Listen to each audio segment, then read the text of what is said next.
In the late 90s, A1 burst onto the pop scene. With their Olympic-level curtain endeavours and fromage-packed smiles, they scored 8 top 10 hits with 2 massive #1 singles. After selling an impressive 10 million records worldwide, Paul decided to bow out of the lineup, forcing the band to call it a day in 2002. Today's the day the boys meet up to reflect on what 2014 has in store. We have to sort of make sure we're all on the same page.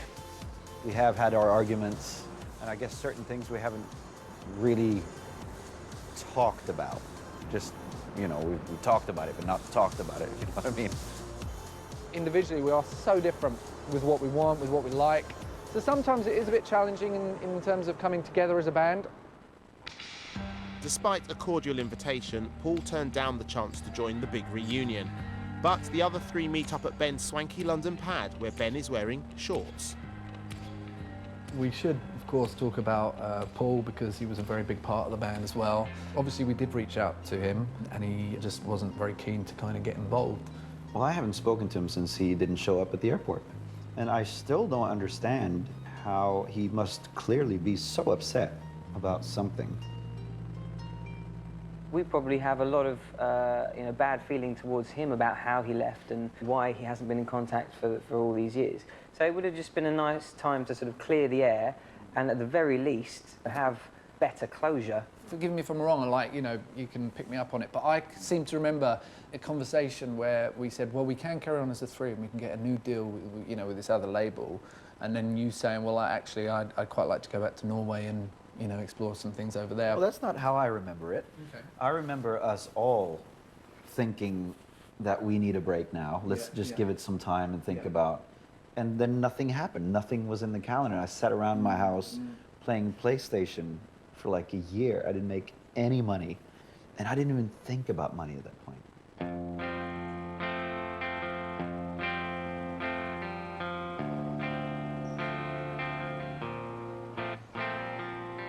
In the beginning, it was great. I had a very successful solo album, Southern Platinum in Norway. I did 2 #1 hits in Norway and started writing songs for other artists and got my studio going. Unfortunately for Christian, this level of success didn't last. I'd reached the top and now it's all downhill from here, and I'm only like 20-something years old, I felt really crap. I felt my life was over.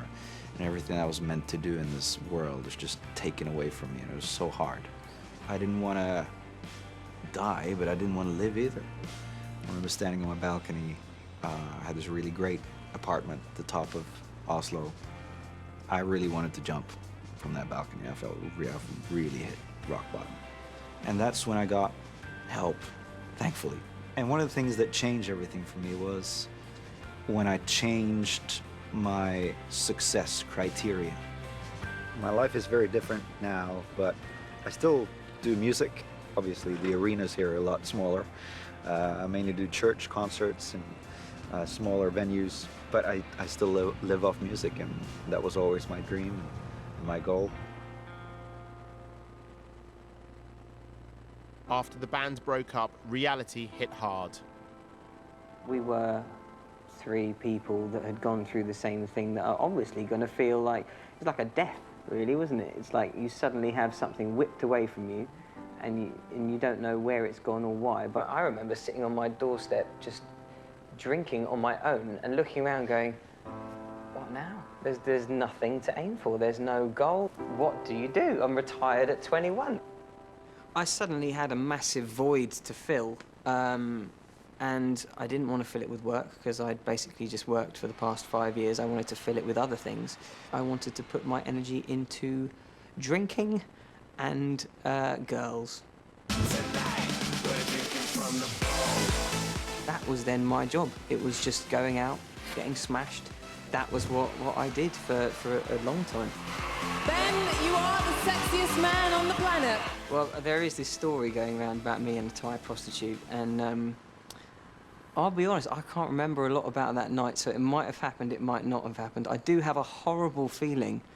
I have a horrible memory of me being on a stripper's stage with only a pair of white socks on. Does anyone want to come backstage and have a bit of hot action!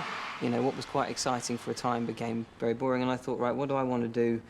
I know, I will do a solo album. Sorry for the mess I made. I whipped it up. Now it can't be saved. Sorry. After his solo album did indeed fail spectacularly, Ben spent a lot of time in the special room he'd set up just for knob twiddling. So you ready? I think so. Don't be shit. I had just had some utter shit coming through the door, and I would sit there and I'd look at my computer screen, and they'd be sort of in the vocal booth back there, and I'd be on this, and I'd be looking at the screen going, I used to perform to hundreds of thousands of people, and now I have to make this hone-deaf idiot sound good, and it was just so soul-destroying. But in hindsight, I can now make anybody sound amazing. That's pretty bang on. Yeah, that's good. Like the others, Mark became the sponge layer in a vast trifle of despair. As you say, you were 21, I was 23, and just thinking, well, is that it? You just find yourself searching and not knowing what you're looking for and just trying it. And for me, I was doing different things, but nothing really brought me a lot of satisfaction. It just took me such a long time to find out who I'm supposed to be. I'm constantly fighting feeling down, constantly fighting depression and just battling through it, because you think, I've got no right to be depressed from what I've had and what I've achieved. I just didn't know how to carry on without A1 there, which is terrible to be so dependent on something like that. That lifestyle is an addiction, and you really feel the lows when you're not doing it anymore. I kind of am sort of ashamed to say that even all these years on, I still don't fully know how to function outside of that bubble, and I still feel like I've got a lot of growing up to do. Mark's musical ambitions still dominate his life. I pretty much live in this room, this little cupboard here. I'm working on a musical. I can play you one song about the elephants.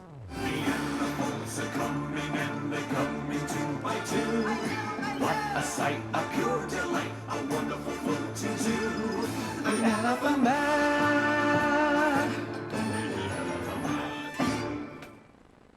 I think it's going to be just a blast. It's going to be really cool.